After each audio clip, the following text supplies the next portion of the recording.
Alam niyo po sa buhay natin, maraming beses tayong kinakabahan 'no, sa mga kaligtasan po natin, sa mga pinupuntahan po natin. Hindi po natin alam kung, iingatan ba tayo ng Panginoon o hindi. Pero alam niyo po yung pangako ng ating Panginoon, tayo ay kanyang iingatan 'no. Makikita po natin ito sa mga awit 121:7 and 8. Ito po ang sabi, "Iingatan ka ng Panginoon sa lahat ng masama. Kayang kanyang iingatan ang iyong paglabas at pagpasok mula ngayon at magpakailanman." Yan. Ang salita po na doon sa English po ay preserve 'no. Ito po ang, ibig sabihin nito literal na iingatan, babantayan, pagmamasdan at gano'n din po poprotektahan tayo ng ating Panginoon. Alam niyo po ipinangako ng Diyos na iingatan niya ang kaniyang mga anak, lubos, na tapat at magpakailanman 'no. Ang kaniyang kapangyarihan ang mag-iingat sa atin, sumasaklaw po ito sa proteksyon 'no, sa ating pong kalooban, sa buhay po natin, sa mga hakbang po natin at lalong-lalo na sa kinabukasan po natin. Alam niyo po dito sa awit 121 ng ni Haring David. Ito po ay salmo ng isang maglalakbay 'no, inaawit ng mga pilgrim 'no, sa kanila pong pagtawid sa bundok, sa mga mapanganib na daan. Ito po ay nasa puso po nila 'no, kanilang hinaharap yung mga matitinding init, yung mga tulisan sa paligid, yung mga mababangis na hayop at, hindi na nga tiyak na landas 'no, yan po yung kanila pong, sinasagupa. Ngunit sa buong tipan, sa Old Testament ipinahayag po ng ating Panginoong Diyos, siya ang mag-iingat sa atin. Hindi po lamang ito kumpiyansa natin sa Diyos 'no, ito po ay, nagbibigay ng pangako mismo ng ating Panginoon. Hindi lang yung pagtitiwala natin kundi ang Panginoon mismo ang nangako. Kaya kailangan po yung mga anak ng Diyos 'no, kailanman hindi po tayo mapapalayo sa ating Panginoon. Iingatan po na tayo, babantayan po niya tayo ng walang patid. Kaya magtiwala po tayo sa ating Panginoon. Atin pong tingnan po muli 'no mga kaibigan, yung, text sa English, Psalm 121:7 and 8. "The Lord shall preserve thee from all evil. He shall preserve thy going out and thy coming in from this time forth and even forevermore." Hindi lang po dito tayo iingatan ng ating Panginoon, kundi magpasawalang hanggan. Kaya kailangan tayong magtiwala sa Kanya. Now, tingnan po natin yung mga puntos. Ginamit ko po yung, acronym natin na KEEP 'no, because the Lord will keep us 'no, iingatan po tayo, KEEP.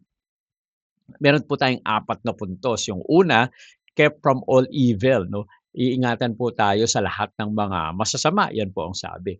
Letter E, every step watched 'no, sa lahat po ng ating pong hakbang 'no, iingatan, ililigtas tayo ng ating Panginoon. Isa pang E, every step, every safe the soul 'no.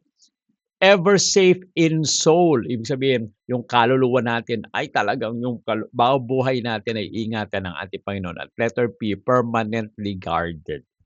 O magpakailanman tayo po ay, sasamahan ng ating Panginoon, ilalayo sa anumang mga masasamang mga isipan ng kaaway.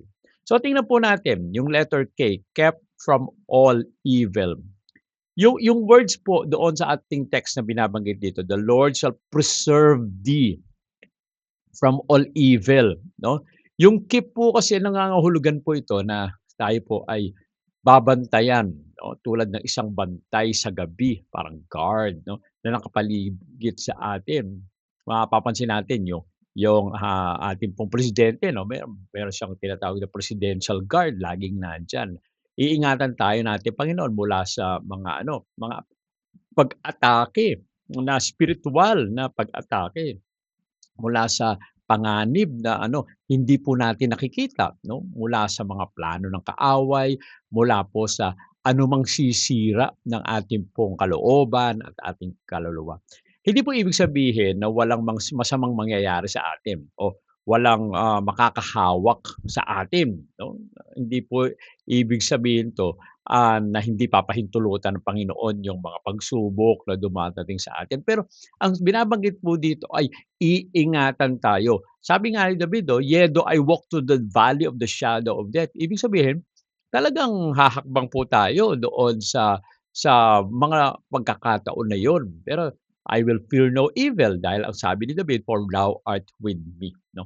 Sabi po sa Psalm 91:10, "No evil shall befall thee." 'No?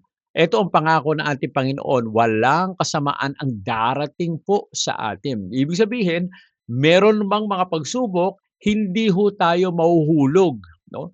Alam niyo po kapagka ang isang tao ay gustong makahuli, 'no, makahuli ng halimbawa ng, manok o ng anong mga dapat kainin o hulihin, mga deer, ganyan. Naglalagay sila ng patibong, okey? So, ano po dito, ang pag-iwas ay medyo mahirap, 'no, lalong-lalo na kung hindi niyo alam, talagang tinabunan, 'no. Maglalakad kayo doon sa lakaran. Hindi po ibig sabihin ng ating Panginoon, "Sige aalisin kita diyan sa lakarin na 'yan. Dito ka banda sa magandang daan na walang patibong." Hindi po 'yon ang ibig sabihin do'n. Do'n pa rin tayo dadaan, pero iingatan po tayo ng ating Panginoon na hindi ho tayo mahulog doon sa mga patibong ng kaaway, 'no. 'Yan po ang ibig sabihin po nito. Ibig sabihin, although we are walking doon sa path na marami pong patibong, ang kailangan po natin ay magtiwala sa ating Panginoon para hindi ho tayo mahulog. Sabi ba naman sa sabi po sa Isaiah 54:17, no, "No weapon formed against thee shall prosper." 'No, tingnan niyo po, wala daw sandata na ginawa laban po sa atin ang magtatagumpay. So, ibig sabihin, kung merong mga patibong, wala lang po yang mga patibong na yan dahil sa hindi ho papayagan ng Panginoon kung magtitiwala tayo sa Kanya na mahuhulog po tayo.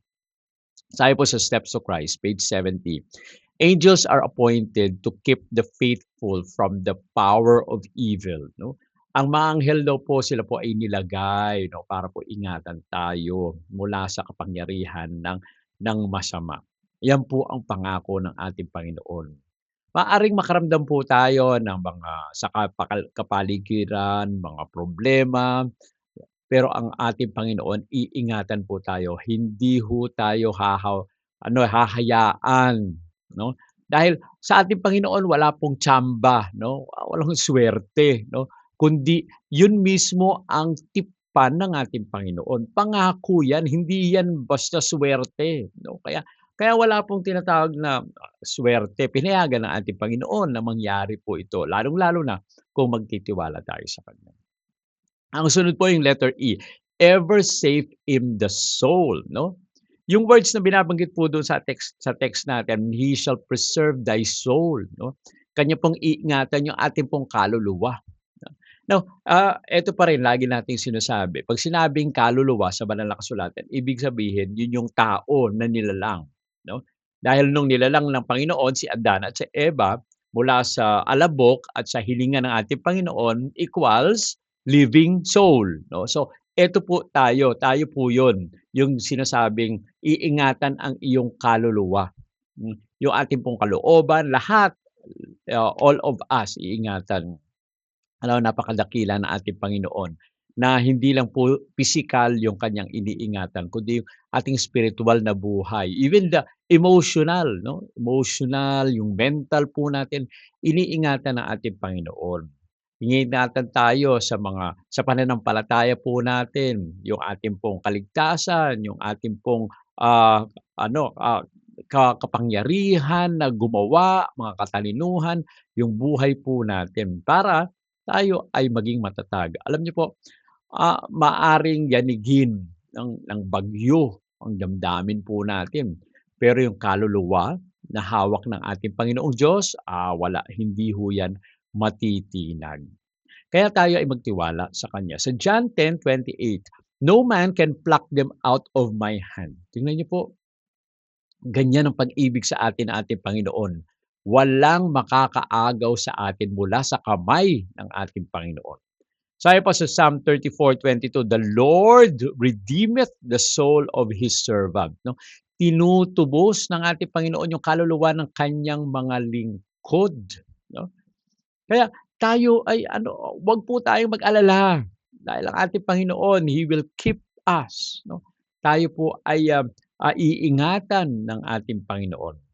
Ang sabi sa Ministry of Healing, page 482, "In Christ, the soul is secure." 'No? Sa ating Panginoong Kristo ang ating pong kaluluwa ay ligtas. Kapag, lumalalim po yung laban ng spiritual na buhay po natin, pinapaalala po sa atin ng ating Panginoon na iingatan tayo ng ating pong tagapagligtas, 'no? At ang ating pong kaluluwa ay kanyang lubos na hahawakan. Kaya 'wag po tayong mag-alala mga kaibigan, mga kapatid, dahil kapag tayo ay nasa ating Panginoon, kapag ang kamay po natin ay hinahawakan ng ating Panginoon, walang masamang mangyayari sa atin. Hindi ibig sabihin na hindi tayo lalakad sa kapaligiran ng masasama. Nandito pa rin po tayo sa mundo 'no, na marami pa ring mga masasama. Nandito pa rin ang kaaway na naghahasik 'no, ng kaguluhan. Pero kapag tayo ay nasa ating Panginoon, anuman ang dumating po sa atin na mga problema, hindi ho natin ito, mararanasan at hindi ho tayo mahuhulog sa mga patibong sapagkat ang ating Panginoon ang siyang mag-iingat sa bawat isa sa atin. Magtiwala lang po tayo sa Kanya. At yung, sunod po yung every step watched 'no, thy going out and thy coming in 'no.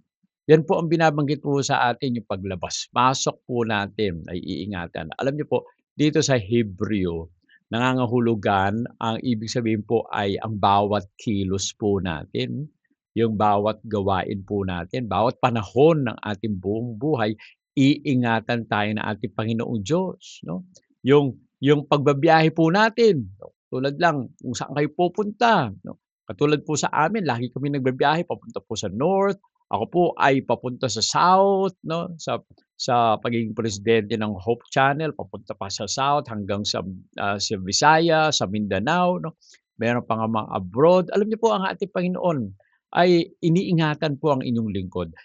Although minsan 'no, ako po kasi ay hindi ako mahilig sumakay sa eroplano 'no, talagang pagka magsasakay na ng eroplano, although nagtitiwala tayo sa ating Panginoon, hindi po natin maalis 'no, na ayoko po kasi yung umaangat na parang parang eto po ay isa sa kaya nga po hindi ako masyadong sumasakay sa roller coaster 'no, medyo mahirap po sumakay diyan. Kaya, may mga bagay-bagay na although ayaw mo kasi physically, hindi sa natatakot ka, pero ayaw mo yung feeling ba, yung feeling. Kaya, magtiwala po tayo sa ating Panginoong Diyos 'no. Alam natin na ano man ang mangyari sa buhay natin nasa Panginoon po tayo. Sa mga desisyon po natin 'no, minsan, naiisip po natin na parang napakahirap, pero tayo ay sasamahan ng ating Panginoon sa ating pong mga pagdedesisyon 'no, sa trabaho po natin. Iingatan po tayo ng ating Panginoon 'no, lahat, yung mga ganyan ay, tinitingnan tayo ng ating Panginoon, ginagabayan po tayo ng ating Panginoon sa tahanan po natin 'no. Sa mga panahon ngayon talagang kahit saan ka naroon actually ay, mapanganib.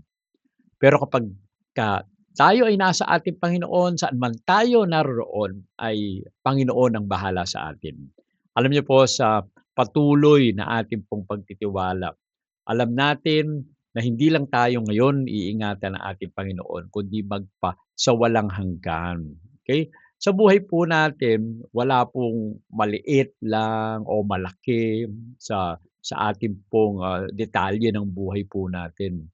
Maaaring pupunta lang kayo diyan sa palengke 'no, ibig sabihin ba mananalangin ka pa, nandiyan ka lang naman sa palengke o diyan ka lang sa kanto. Alam niyo po dapat 'no, kahit saan man tayo naroon kapag tinalaga natin ang ating pong sarili sa ating Panginoon, ay meron tayong kapayapaan sapagkat alam po natin kahit diyan lang 'yan sa kanto, kahit diyan lang 'yan sa SM o kahit diyan lang sa lugar na alam natin na hindi naman tayo walang panganib, kailangan talaga natin yung sarili natin sa ating Panginoon.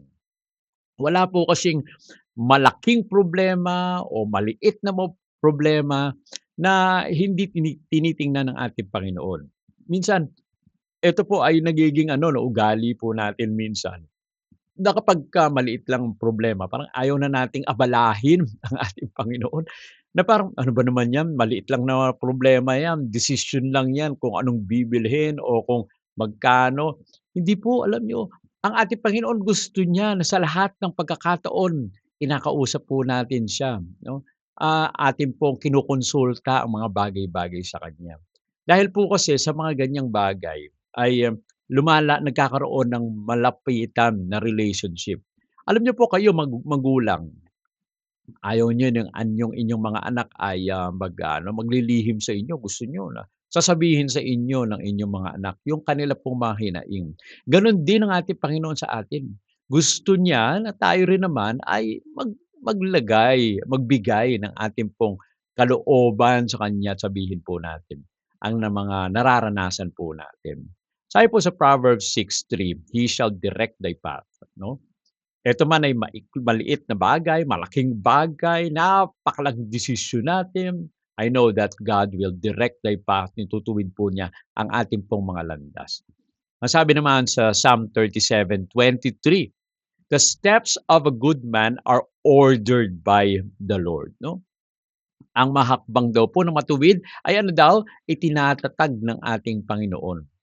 So, ibig sabihin paano magiging matatag yung ating pong landas? Sa pamamagitan po ng pagtatalaga ng sarili natin sa ating Panginoon. Dahil hindi tayo ang magtatatag ng ating pong landas. Ang Diyos ang magtatatag ng ating pong landas. So, kung ang Diyos ang magtatatag ng ating landas, ano ang dapat nating gawin? Italaga natin yung sarili natin sa Kanya. Alam niyo po, Kanya tayong pananagutan. Siya po ay, siya ay sasama sa atin 'no. Ililigtas po tayo ng ating Panginoon. Bagaman tayo ay minsan ay lumalayo sa kanyang mga mata, tayo po ay kasama pa rin ng ating sinasamahan. Bago po tayo lumabas ng bahay, tayo po ay manalangin 'no. Panginoon, ingatan mo po kami sa aming pong paglabas ngayon 'no. Sa ating pong, paglalakad, no, siya ang magbabantay sa atin. Kaya napakaimportante italaga natin yung sarili natin sa ating Panginoon. At yung pang-apat na puntos po, letter P, permanently guarded 'no, from this day forth and even forevermore, mula daw ngayon at magpakailanman 'no. Hindi po minsan-minsan, "O sige, minsan-minsan lang kita ano, busy ako masyado." Wala pong word sa ating Panginoon na busy siya para hindi niya tayo ingatan 'no. Siya mismo ang nangako, mula ngayon, o patuloy tayo ay, iingatan ng ating Panginoon hanggang sa walang hanggan. 'Pag sinabi pong magpakailanman, ito po ay babantayan tayo sa lahat ng panahon. Mula ngayon hanggang sa darating na mga panahon 'no. Kaya, kailangan magtalaga tayo dahil iingatan tayo ng ating Panginoon habang buhay at lampas pa sa buhay po natin. Kaya, alam niyo po ang ating Panginoon ay talagang binibigyan po tayo ng pag-asa sa atin. Maaaring maranasan po natin yung problema, ang ating Panginoon kasama po natin. Maaaring maranasan po natin yung kalituhan o ang ating Panginoon siya pa rin ang mag-aakay sa atin.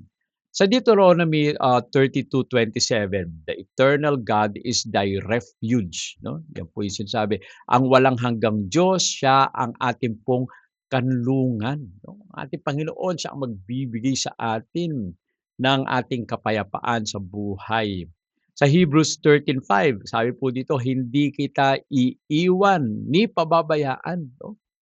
Alam niyo po sa buhay po natin, marami tayong mga nakakasama sa buhay, marami tayong nagiging kaibigan, marami tayong mga best friend or may isang best friend o dalawang best friend.